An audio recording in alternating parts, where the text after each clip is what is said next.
This is not a negotiation. This is not a misunderstanding. This is a strategic failure unfolding in real time. After 8 years of diplomatic freeze, Canada has done the unthinkable in Washington's eyes. Prime Minister Mark Carney has boarded a plane to Beijing, not quietly, not apologetically, but at the head of one of the largest trade delegations in Canadian history. The objective is blunt: restart canola oil exports, rebuild supply chains, and break Canada's dependence on the United States. And here is the number that should terrify Washington. 54% of Canadians support this shift. Not because they trust China, not because they admire Beijing, but because they feel abandoned by the United States. This is the irony that defines this moment. Donald Trump's tariff aggression, designed to discipline allies, has done the opposite. It has pushed America's closest partner directly into the arms of its largest strategic rival. This is not diplomacy. This is backfire. Canada was never supposed to have alternatives. That was the assumption in Washington. Close the border, weaponize tariffs, freeze trade, force compliance. Instead, the United States has just watched Canada ask a far dangerous question. What if we no longer need America at all? While Washington escalates pressure, Ottawa is diversifying survival. Beijing today, Doha tomorrow, Davos next. This is not about canola oil. This is about power. This is about trust. And this may go down as the moment the United States shot itself in the foot, while Canada quietly built a new exit. And the most dangerous part? This story is only beginning. To understand why this moment matters, we need to strip away politics and look at structure. The North American economy was not built on goodwill. It was built on integration. Canada is not just a trading partner of the United States.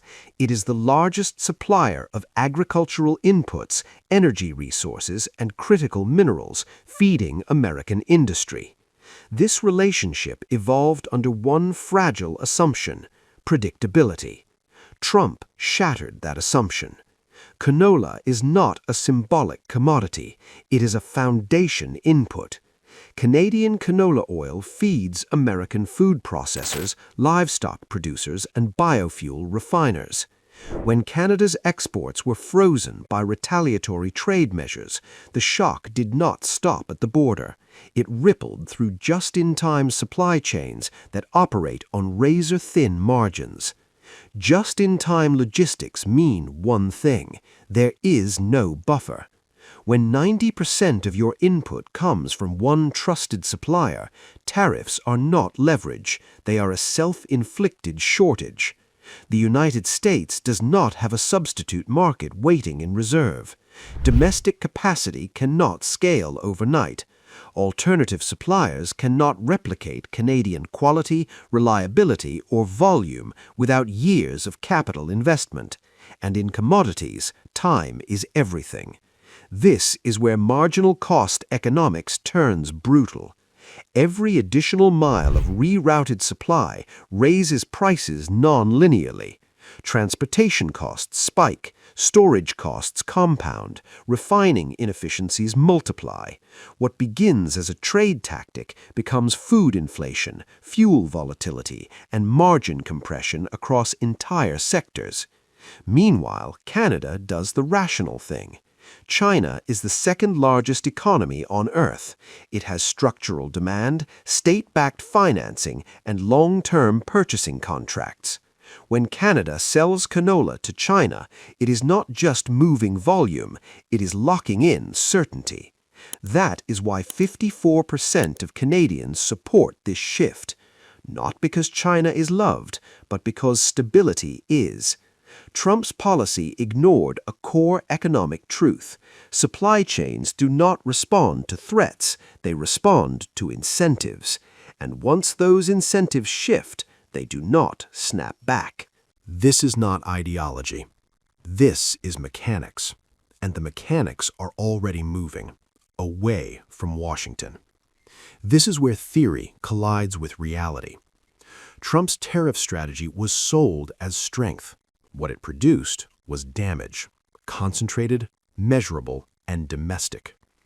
The first casualties were not diplomats, they were American farmers.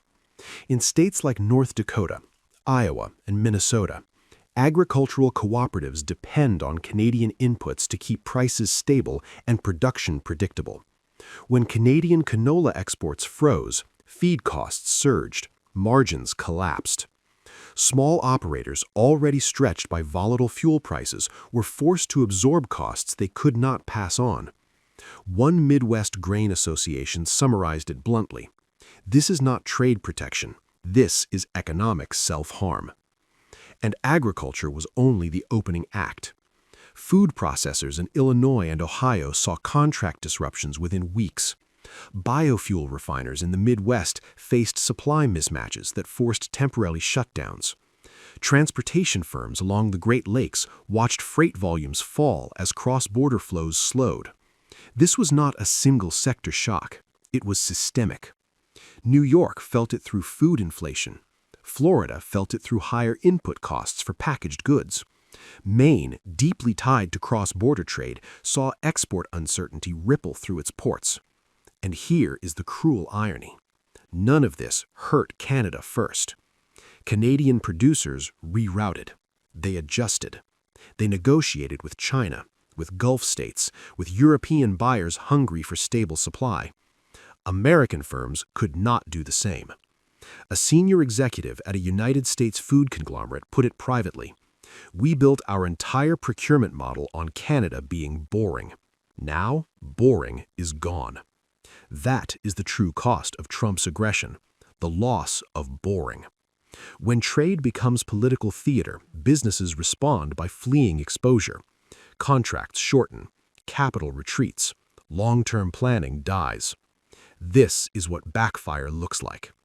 The United States tried to weaponize interdependence only to discover that interdependence cuts both ways, and Canada was prepared to cut faster.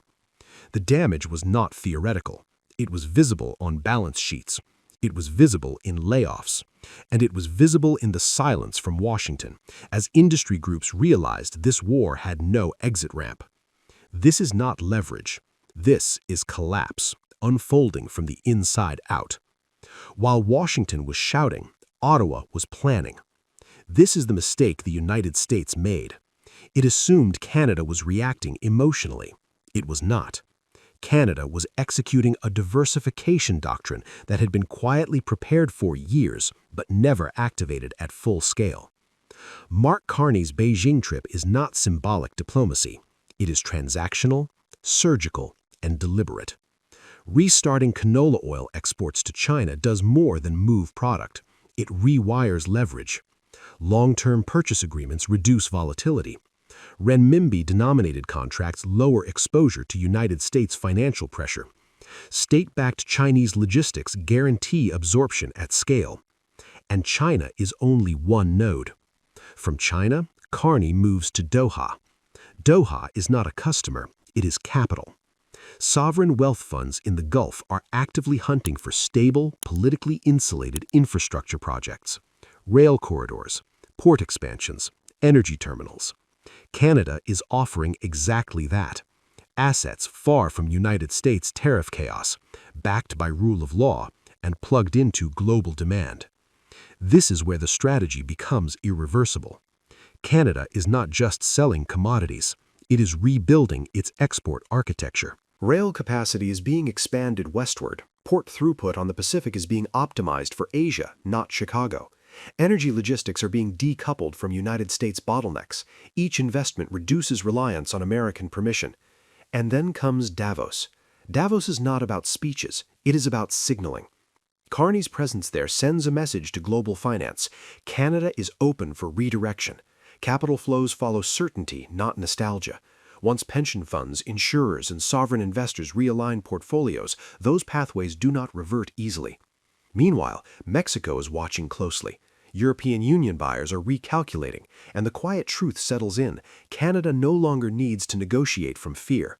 This is the line Washington never expected Canada to cross. Trump believed pressure would force obedience. Instead, it forced independence. Canada is not retaliating. Canada is exiting. And when a supply chain exits, it does not come back begging. It comes back expensive, or not at all. This is not defiance. This is adaptation. And adaptation in geopolitics is survival. This is where the damage becomes permanent. Trade disputes can be reversed, tariffs can be lifted, presidents can leave office, but trust, once broken, does not regenerate on an election cycle. For decades, the United States anchored North America through one invisible asset: reliability. Allies tolerated asymmetry because the system was predictable. Contracts were honored, pressure was restrained, power was exercised with discipline. Trump shattered that equilibrium. By turning economic interdependence into a weapon, the United States crossed a line every ally quietly fears. Canada did not just lose access to markets, it lost confidence in American restraint. And that loss changes behavior forever. Even if Trump disappears tomorrow, Canadian policymakers will not forget the lesson: dependence is vulnerability. No future prime minister can afford to ignore that reality. Every diversification deal signed today becomes institutional memory tomorrow. This is why the damage outlives the presidency. Supply chains rebuilt toward China, the Gulf, and the European Union will not be dismantled simply because Washington apologizes. Infrastructure, once financed and laid, locks in direction. Capital does not rewind. And the beneficiaries are watching closely. China gains a stable resource supplier it did not need to fight for. Russia benefits from a fractured Western bloc unable to coordinate pressure. Middle powers learn that American guarantees are conditional and therefore negotiable. This is how empires erode, not through defeat, through irrelevance. North America was once the most integrated economic zone on Earth. That integration amplified United States power globally. By undermining it, Washington did not weaken Canada, it weakened itself. The most dangerous outcome is not hostility, it is indifference. A Canada that plans without America, a Mexico that hedges quietly, a Europe that assumes volatility is permanent. Trump did not just trigger a trade pivot, he triggered a recalculation of loyalty, and recalculations once made are never undone. This is not a temporary disruption. This is a geopolitical realignment set in motion by arrogance, sealed by distrust, and exploited by rivals who understand patience better than power. Power is not the ability to threaten. Power is the ability to be relied upon. The United States forgot that difference.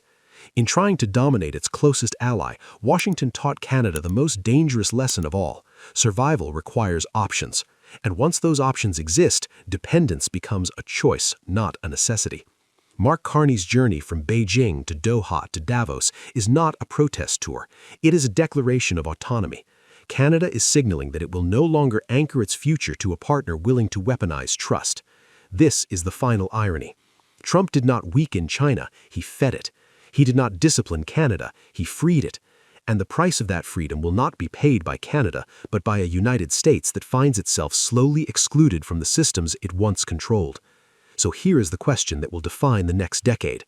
When economic aggression replaces cooperation and allies learn to live without you, is that strength or the first step towards irrelevance? Leave your answer in the comments, because this debate is only beginning, and its consequences will not be theoretical.